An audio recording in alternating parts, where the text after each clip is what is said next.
Gym ಡೈಲಿನ fitness every day ಇರುತ್ತೆ. ಅಲ್ಲಿ ಹೋದ್ರು every day gym, running, cardio ಮಾಡ್ತೀವಿ. ಅದನ್ನ ಕ್ರಿಕೆಟರ್ಸ್ಗೆ ರೆಗ್ಯುಲರ್ ಆಗಿ ಎಲ್ಲ ಮಸಲ್ ಬಿಲ್ಡ್ ಮಾಡಕ್ಕೆ ಏನು ಟೂ ಮಚ್ ಎಲ್ಲ ಮಾಡ್ತಾರಲ್ಲ, ಕೆಲವೊಂದು ಎಕ್ಸರ್ಸೈಸಸ್ ಕ್ರಿಕೆಟರ್ಸ್ ಮಾಡಂಗೇ ಇಲ್ಲ ಅಂತ ಕೇಳಿದೆ, ಗೊತ್ತಿಲ್ಲ. ನಾರ್ಮಲ್ ಕ್ರಿಕೆಟರ್ಸ್ ಏನ್ ಮಾಡ್ತಾರೆ, ಜಸ್ಟ್ ಸ್ಟಾರ್ಟ್ ಮಾಡ್ರು ಯಾವ್ದೋ ಒಂದು ಜಿಮ್ ಹೋಗಿ ಸೇರ್ಕೊಂತಾರೆ, ಅವ್ರು ಹೇಳಿದ್ ಮಾಡಕ್ ಶುರು ಮಾಡ್ತಾರೆ. ಅದು ಸುಮಾರು ಜನಕ್ಕೆ ಗೊತ್ತಿಲ್ಲ. ಇವಾಗ ಸುಮಾರು ಜನ ಕ್ರಿಕೆಟರ್ಸ್ ಟ್ರೈನರ್ ಆಗಿರೋರು ನೋಡಿದೀನಿ. ಸೊ ಇವಾಗ ಅರ್ಥ ಆಗ್ತಿದೆ ಹುಡುಗರಿಗೆ. ಉದಾಹರಣೆಗೆ ಇಲ್ಲಿ ಲ್ಯಾಟ್ಸ್ ಮಸಲ್ ಜಾಸ್ತಿ ಬಂದ್ರೆ ಕರೆಕ್ಟ್ ಆಗಿ ಬೌಲಿಂಗ್ ಮಾಡಕ್ ಆಗಲ್ಲ, ಹಿಡಿಯುತ್ತೆ ಅಂತ ಓಪನ್ ಆಗ್ಬಿಡುತ್ತೆ, ಶೋಲ್ಡರಿಂಗ್ ಓಪನ್ ಆಗ್ಬಿಡುತ್ತೆ. ಸೊ ನಾವು ಲ್ಯಾಟ್ಸ್ಗೆಲ್ಲ ವೆರಿ ರೇರ್ ವರ್ಕ್ ಮಾಡೋದು.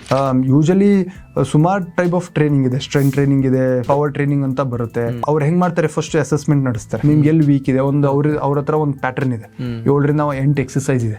ಅದರಲ್ಲಿ ಗೊತ್ತಾಗ್ಬಿಡುತ್ತೆ ನಿಮ್ಮ ಯಾವ ಒಂದು ಮಸಲ್ ಮೇಲೆ ವರ್ಕ್ ಮಾಡ್ಬೇಕು ಅವರು. ಸೊ ಅದ್ರ ತಕ್ಕಂಗೆ ಅವ್ರು ಪ್ರೋಗ್ರಾಮ್ ಹಾಕ್ತಾರೆ. ಒಂದ್ ಪ್ರೋಗ್ರಾಮ್ 1 ಮಂತ್ ಇರುತ್ತೆ. ಸೊ 1 ಮಂತ್ ಆದ್ಮೇಲೆ ಮತ್ತೆ ಅಸೆಸ್ಮೆಂಟ್ ಮಾಡ್ತಾರೆ. ಓಕೆ ಅಂದ್ರೆ ಆ ಒಂದು ಎಕ್ಸರ್ಸೈಸ್ ಮತ್ತೆ ಅಪ್ಗ್ರೇಡ್ ಮಾಡ್ತಾರೆ.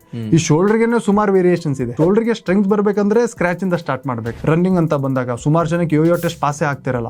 ಯೋಯೋ ಟೆಸ್ಟ್ ಪಾಸ್ ಆಗೋದಕ್ಕೆ ಸ್ಲೋ ಆಗಿ ಬಿಲ್ಡ್ ಮಾಡ್ತಾ ಅದಕ್ಕೊಂದು ತಯಾರಿ ಇರುತ್ತೆ. ಸೊ ಎಲ್ಲದಕ್ಕೂ ಇವಾಗ ಹೆಂಗ್ ಬಂದ್ಬಿಟ್ಟಿದೆ ಅಂದ್ರೆ ಯಾವ್ದು ಆಗದೆ ಇರೋದಂತದ್ದು ಇಲ್ವೇ ಇಲ್ಲ ಇವಾಗ. ಆಮೇಲೆ ಟ್ರೈನರ್ಸು ಕೂಡ ಅಷ್ಟೇ ಸೀರಿಯಸ್ ಆಗಿ ಅವರ ಟ್ರೈನಿಂಗ್ ಎಕ್ಸಾಮ್ಸ್ ಆಗ್ಲಿ, ಟ್ರೈನಿಂಗ್ ಪ್ರೋಗ್ರಾಮ್ಸ್ ಆಗ್ಲಿ, ಯಂಗ್ಸ್ಟರ್ಸ್ಗೆ ಬೆಳೆಸೋದಕ್ಕಾಗ್ಲಿ ಅವರು ತುಂಬಾ ಸೀರಿಯಸ್ ಆಗಿದೆ. ಕ್ರಿಕೆಟ್ ತುಂಬಾ ಚೇಂಜ್ ಆಗ್ಬಿಟ್ಟಿದೆ. ಸೊ ಫಿಟ್ನೆಸ್ ತುಂಬಾ ಇಂಪಾರ್ಟೆಂಟ್ ಆಗ್ಬಿಟ್ಟಿದೆ ಇವಾಗ. ಫುಲ್ ವಿಡಿಯೋಗಾಗಿ ರಿಲೇಟೆಡ್ ಲಿಂಕ್ ಕ್ಲಿಕ್ ಮಾಡಿ.